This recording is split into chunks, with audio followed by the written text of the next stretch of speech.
अब यहाँ पे असली प्रॉब्लम ट्रंप नहीं है। असली प्रॉब्लम है पाकिस्तान का रिएक्शन। शहबाज शरीफ और आसिम मुनीर ने ट्रंप को प्रैक्टिकली अब्बा बना रखा है, अब्बा। और इस अब्बा ने इनका अब्बा डब्बा जब्बा कर रखा है। सवाल सिंपल है, क्या किसी को भूलने की बीमारी हो या फिर स्टेटमेंट बदलने की आदत हो तो उसका कोई इलाज होता है क्या? ट्रंप ने state of the union address में कहा भारत और पाकिस्तान न्यूक्लियर वॉर की तरफ जा रहे थे। मैंने 35 मिलियन लोगों की जान बचाई। इसका जवाब दोस्तों आपको मिलेगा 1930 और 1940 के जर्मनी में। शहबाज शरीफ वहां खुश हो गया, वाह मालिक, आप महान हो। पर यह खुशी एक कन्फेशन है। पाकिस्तान खुद मान रहा है अगर ट्रंप नहीं होता तो हम खत्म हो चुके होते। वंदे मातरम दोस्तों, मैवरिक जियोपॉलिटिक्स के आज के सेशन में आप सबका बहुत बहुत स्वागत है। चैनल को लाइक शेयर और सब्सक्राइब करना बिल्कुल मत भूलिएगा। दोस्तों, आप देख तो रहे हैं ये वीडियो, पर आपने अगर सब्सक्राइब नहीं किया चैनल को, please subscribe. That will encourage us to put more content, work even more harder. Thank you. दोस्तों, आज का जो टॉपिक है वो थोड़ा सा फनी होने वाला है, थोड़ा सा खतरनाक भी है और थोड़ा सा डिस्टर्बिंग भी। सवाल सिंपल है, क्या किसी को भूलने की बीमारी हो या फिर स्टेटमेंट बदलने की आदत हो तो उसका कोई इलाज होता है क्या? और अगर आपने तुरंत दिमाग में अपने डोनाल्ड ट्रंप का एक पिक्चर बिठा लिया है, उसका नाम ले लिया है, तो मैं कहूंगा आपने बिल्कुल सही पकड़ा है। बिल्कुल सही पकड़े हैं। दोस्तों, डोनाल्ड ट्रंप का एक बेसिक प्रिंसिपल है, जो वो बोले वही उसके लिए परम सत्य होता है। कल तक बोल रहा था 5 जेट गिरे, फिर बोलता है 7, फिर 8, फिर 9, और अब बोल रहा है कि 11 जेट गिर गए। कल बोलेगा 25 जेट गिरे हैं। पर सवाल यह है, उसको कौन बोलेगा कि भैया आप झूठ बोल रहे हो? कोई नहीं बोलेगा, क्योंकि चिचा की कुर्सी ही वैसी है। चिचा जान को कोई नहीं बोल पाएगा कि भाई ट्रम्प चिचा आप झूठ बोल रहे हो। अब आइए सबसे इंटरेस्टिंग एक पॉइंट पर। ट्रंप ने state of the union address में कहा भारत और पाकिस्तान न्यूक्लियर वॉर की तरफ जा रहे थे। मैंने 35 मिलियन लोगों की जान बचाई। थोड़े दिन पहले ट्रंप बोल रहा था मैंने 25 मिलियन पाकिस्तानियों को बचाया। सिर्फ 10 दिन में 10 मिलियन और बढ़ गए। और बोनस, शहबाज शरीफ पाईजान की जान भी मैंने ही बचाई। पाईजान, शहबाज शरीफ पाईजान। तो फाइनल काउंट क्या हुआ? 35 मिलियन प्लस एक। एक यानी शहबाज शरीफ। कल बोलेगा 45 मिलियन, परसों बोलेगा 50 मिलियन, और फिर बोलेगा 2 बिलियन लोग बच गए। और सच बोलूं तो ही कैन से एनीथिंग, कुछ भी बोल सकता है। मतलब ये बुढ़ाऊ सही में सटिया गया है। अब यहाँ पे असली प्रॉब्लम ट्रंप नहीं है। असली प्रॉब्लम है पाकिस्तान का रिएक्शन। शहबाज शरीफ और आसिम मुनीर ने ट्रंप को प्रैक्टिकली अब्बा बना रखा है, अब्बा। और इस अब्बा ने इनका अब्बा डब्बा जब्बा कर रखा है। और दोस्तों, जब आप किसी को अब्बा बना लेते हो, अब्बा मान लेते हो, अपना बाप मान लेते हो, जैसे ये फील्ड मार्शल आसिम मुनीर और शहबाज शरीफ ने किया है, डोनाल्ड ट्रंप को अपना अब्बा मान के, तो फिर उसकी हर बकवास आपको सही नहीं पड़ेगी। अब ट्रंप बोलता है मैंने पाकिस्तान को बचाया, पाकिस्तान बोलता है जी मालिक बिल्कुल सही, बिल्कुल सही। इसका मतलब क्या हुआ? पाकिस्तान की फौज ने नहीं बचाया, पाकिस्तान के न्यूक्लियर वेपन्स ने भी नहीं बचाया, पाकिस्तान की आवाम ने तो बिल्कुल नहीं बचाया, सिर्फ ट्रंप ने बचाया है। तो फिर ये पाकिस्तानी कौम जो है वो अजीम कौम कैसे हुई? जज्बे वाली कौम कैसे हुई? और न्यूक्लियर पावर पाकिस्तान का तो ये तो एक सबसे बड़ा चूरन था, जो ये भिखारिस्तान जगह जगह पर बेच के आया है। अब सवाल आता है कि ट्रंप ये बार बार क्यों बोलता है? इसका जवाब दोस्तों आपको मिलेगा 1930 और 1940 के जर्मनी में। उस टाइम पे हिटलर का एक प्रोपेगेंडा मिनिस्टर हुआ करता था, Joseph Goebbels. He was Hitler's propaganda minister during second world war. वो हमेशा कहा फिरता था, कहता फिरता था, एंड उसका एक फेमस प्रिंसिपल था, repeat a lie so often that it seems it is the truth. इतनी बार झूठ बोलो कि वो सच लगने लग जाए।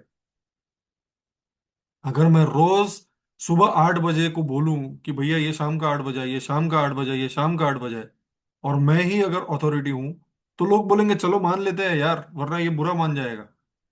ये चिचा, ये बूढ़ा सठिया गया बूढ़ा, ये बुरा मान जाएगा। और ये बूढ़ा वही कर रहे हैं, डोनाल्ड ट्रम्प। 8 लड़ाइयाँ रोकी मैंने, 8 लड़ाइयाँ रोकी, 8 लड़ाइयाँ रोकी। 60 से 70 बार ये बात ये रिपीट कर चुका है।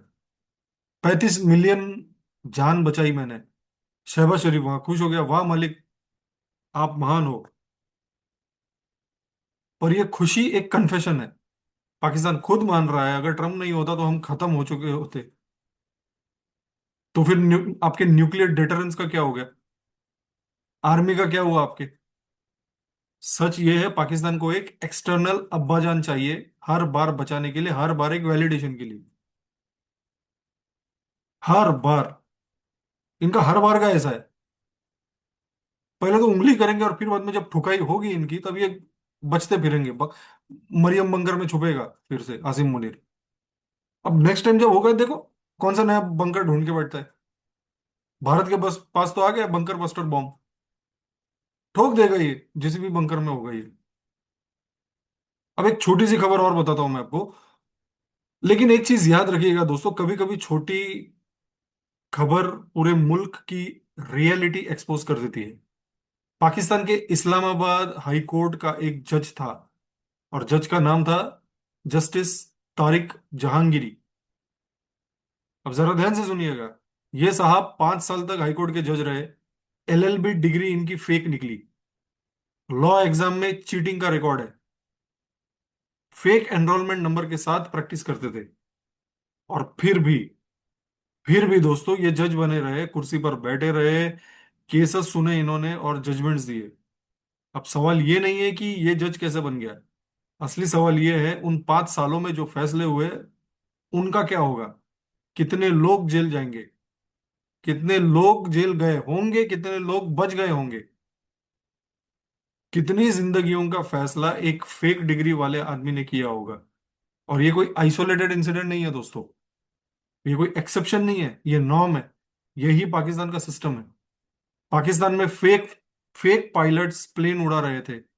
फेक डिग्रीज पे लोग सीनियर पोस्ट पे बैठे हैं।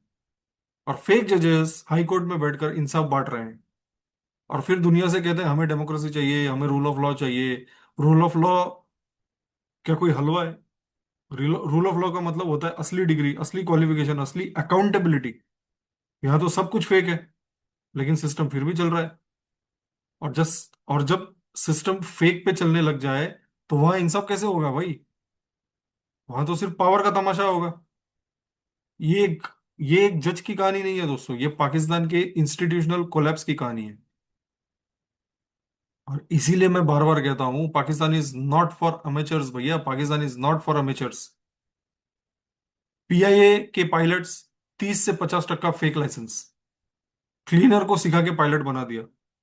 बेटा ये बटन दबाओ, वो बटन दबाओ, और फिर बोलते प्लेन क्रैश क्यों हो गया। अब आखिरी और सबसे इंपॉर्टेंट पॉइंट, पाकिस्तान बोलता है हमने तालिबान को सपोर्ट किया, अमेरिका को धोखा दिया। ट्रम्प का ट्वीट क्लियर था, Pakistan took our money and betrayed us, जो उन्होंने 2019 में लिखा था। Pakistan took our money and betrayed us, बिल्कुल बिट्रे किया है उसे। ये पाकिस्तान का काम ही ये है, बिन बंदे का लोटा है। अफगानिस्तान एक लैंडलॉक्ड कंट्री है। वेपन्स का रूट क्या है? कराची पोर्ट और बिन कासिम पोर्ट, जो कराची के पास है, पाकिस्तान के थ्रू। पाकिस्तान ने अमेरिका से पैसे लिए, तालिबान लीडर्स को जेल में डाला, गुआंतानामो में भेजा, और आज बोलते हैं तालिबान ने हमें धोखा दिया। दोस्तों जो धोखा देता है, उसको धोखा ही मिलता है। Simple rule of life, karma is a bitch, finally. Pakistan, आप अगर देखें, टैक्टिकल लेवल पर चालाक है, एक्सट्रीमली गुड टेक्टिकली, पर स्ट्रेटेजिक लेवल पर it's an absolute failure. Pakistan दूर की सोच ही नहीं सकता। शॉर्ट टर्म पैसा कमा लेता है, पैसा बना लेता है। इनके जनरल पता नहीं कितने सालों से पैसा बना रहे हैं ये लोग, कितने सालों से। मुशर्रफ से तो मैं खुद देख रहा हूं। उसके पहले से भी ये लोग पैसा बना रहे हैं। जियाउल हक के टाइम से ये सब चल रहा है। शॉर्ट टर्म ये लोग पैसा कमा लेते हैं और लॉन्ग टर्म दुश्मन बना लेते हैं सबको। अमेरिका इनसे नाराज है, अफगानिस्तान इनसे नाराज है, और दुनिया में पूरा ये एक्सपोज हो चुके हैं। पता नहीं ये लोग कब सुधरेंगे। वैसा लगता तो नहीं ये लोग सुधरेंगे। सुधरना इनकी फितरत में नहीं है। They only can create a good narrative.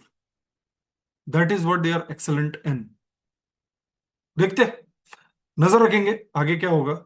यहीं पर इस पाकिस्तान और थोड़ा ट्रम्प चीचा के हरकतों पर मुझे लगा थोड़ा सा एक आपसे बात कर लूं। यहीं पर आज के सेशन का अंत करते हैं। चैनल को लाइक शेयर और सब्सक्राइब जरूर कीजिए दोस्तों। जय हिंद, भारत माता की जय।